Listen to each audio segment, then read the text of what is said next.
All right, Gary Johnson here. We're back talking with Harold. Special thanks to Tom Nugent, who was our guest earlier.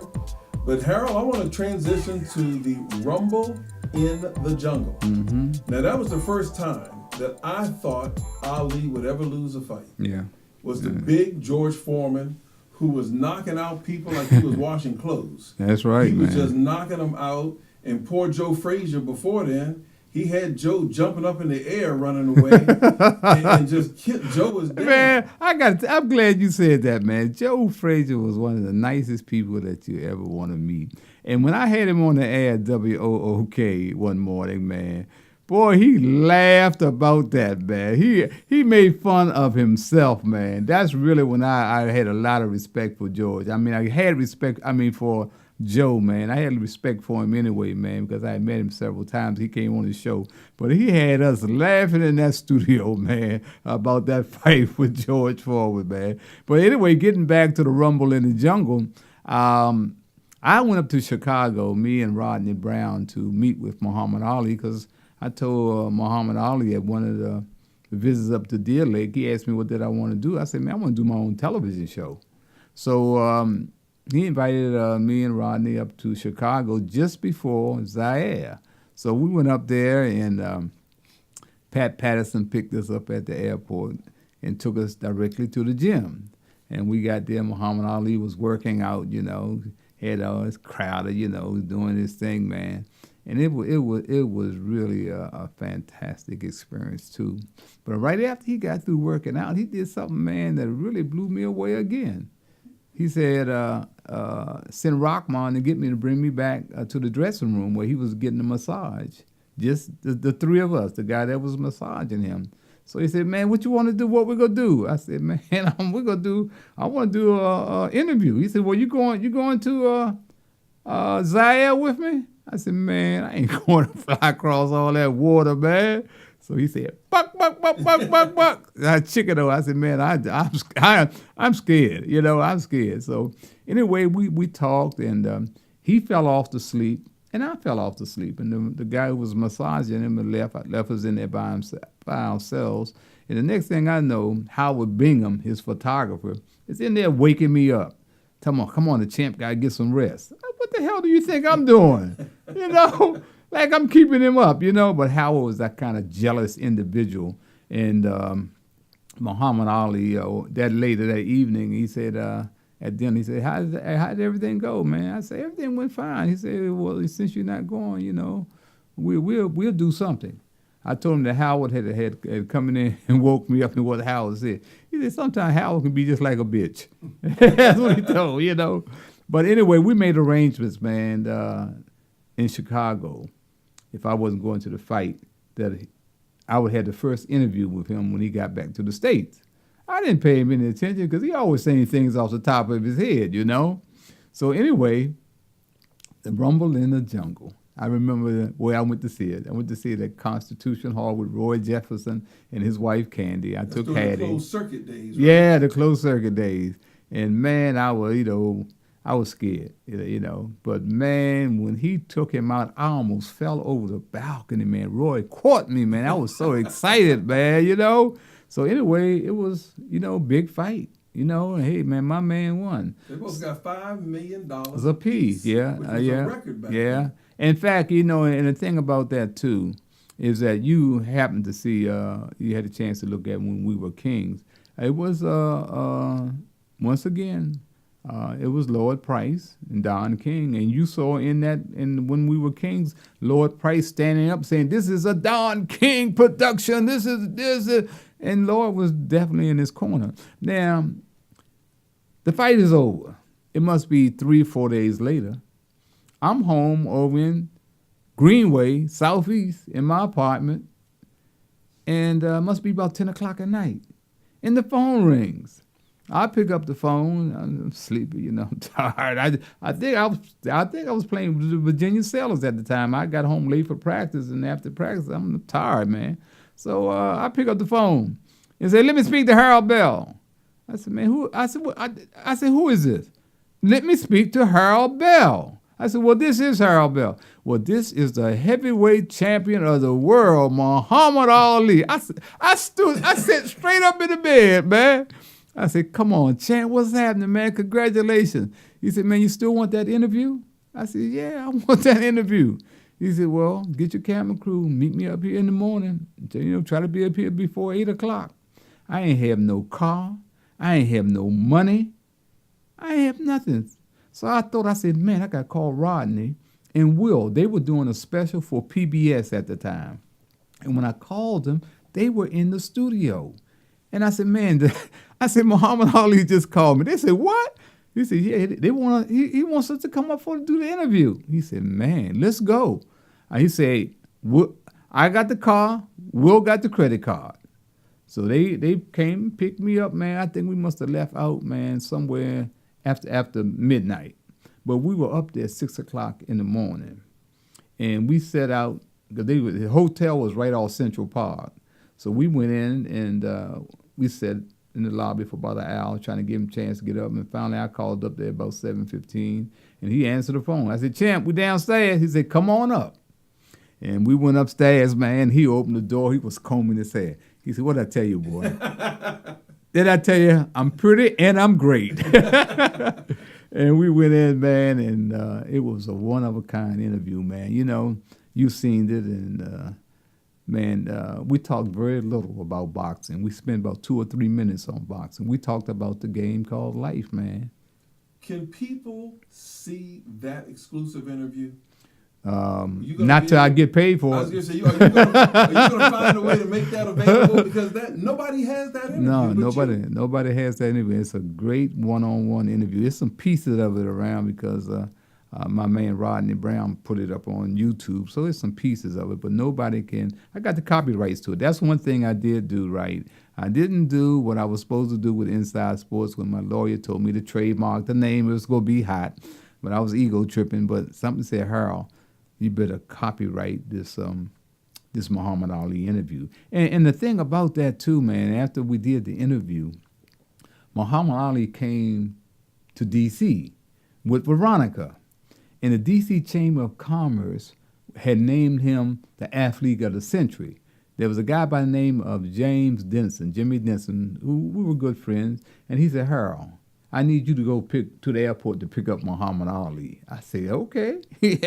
Man gave me his Cadillac, and I went to the airport and picked up Muhammad Ali. He had Veronica with him. When I got to the airport, he was already out there putting on his show. Veronica sitting over there disgusted. So when I came in, and I knew Veronica didn't know me, but I knew who she was, So I told her who it was. She said, well, you go up and get him so we can get out of here. And we went to the Sheraton Park Hotel. That's where he had a room, and they were having a dinner tribute in his honor. And we took Veronica to one room, and the champ and I went to another. And, of course, he was still married at the time, so he did that much respect. And we had a serious conversation, man, and one of the conversations got to his relationship with Muhammad Ali. I mean, with Malcolm X. Yeah, with Malcolm X. And as we're getting ready to get deep into it, he got a chance to tell me that's one of the biggest mistakes I ever made. But Veronica rang the phone, and she was ready to eat, so we left out and got something to eat. But, man, something happened at the tribute. At the tribute, man, Walter Washington is up there, the mayor. They got all this dice, the important people, the VIPs up there. And me, Hattie, my mother and her mother, we sitting out there at a table. Standing room only. As he gets up, Mayor Washington presenting him with this big plaque. He said, hold it. He said, Harold Bell, where Harold Bell? Harold, stand up. Man, my wife looked at me. I said, what is this? I said, what is he doing? Harold said, he said, Mr. Mayor, do you know Harold Bell? The mayor looked. Yeah, I know Harold. He said, well, look, that's my man. And I don't want nothing to happen to Harold Bell. If anything happens to Harold Bell, I'm holding you responsible. Do you understand, Mr. Mayor? The mayor looked. He said, do you understand, Mr. Mayor? Mr. Mayor said, yeah, I understand, champ, I understand. He said, you ain't dumb as you look. Man, brought the house down. Now, only he could get away with something That's like right. that. Only he right. could get away with something. But, man, just think, man, the heavyweight champion of the world telling you to stand up. Because he and I had discussed about the things, the player hating that I was going through as a personality, as a radio talk show host, and as a community personality. He said, man, look, just hang in there. He inspired me to hang in there. That was his way of letting people know. That's right. Don't mess with him. That's right. That's He's my right, guy. man. He was that was really, man, very inspirational. Very inspirational, man. And I just want to say one thing, that Rockman, his brother, once again, doesn't get any credit, man, for the success that he should get, because Muhammad Ali depended on him to be his eyes and ears during the height of his career. And Rahman was the one that led him to the Nation of Islam. Rahman was the one that led him there, man. He was a loyal foot soldier, wasn't Yeah, he was a loyal foot, and he was just a sweet guy, just like his brother, man. He was just a sweet guy, man. I remember, man. When after we got through editing the piece, man, the piece, we had to go back up to Deer Lake to let the champ see it, so we can get approval to put it on television. So I called Rockman. I said, man, we got to edit it, man. Is it a good time to come up, so the champ can see? He said, yeah, come on up, Harold. Come on up. So we drove up to Deer Lake. We get up there, and Rockman said, man, I think I got some bad news. I said, what's up, man? He said, Lola Falana is in camp. And, buddy, she is chasing him everywhere. He said, man, I don't think I'm going to be able to get him to sit down. So we went to the cabinet, and he said, wait here. And Rockman went out, and about 30 minutes later, he came back with the champ, man. And the champ came in, he was not happy. He was not happy, man, but... Lola Falana was a yeah, runner. man, yeah. So anyway, he came in, and he sat down, and he watched. He said, I like it. He said, let's go with it. That was it. And we got on NBC, man. I was the first brother to have a sports special in prime time on NBC, and I got to give some of that credit to Jim Vance. Jim Vance opened up the door for us. Now, they pimped us. We didn't get paid for it.